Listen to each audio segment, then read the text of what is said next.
Если вы почитаете, скажем так, доносы, то, что служебные записки Турара Рыскулова, который, общий объем которого может составить целый очерк, там около 10 или 20 его доносов именно не только на всех членов партии Алаш во главе с Алиханом Бөкейхановым. В этих письмах он даже дает каждому, и первый из них по списку идет Алихан Бөкейхан, он дает каждому из них характеристику.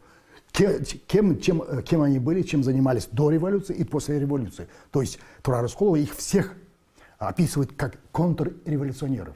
Турар Рыскулов, получается, он ярчайший революционер на территории Казахстана. Хорошо. Али Жангильдин, мы, вот, допустим, сейчас современные, скажем, ученые часто говорят, нельзя наших видных деятелей Казахстана, да, их сталкивать. Дорогие мои, история это вам не литература.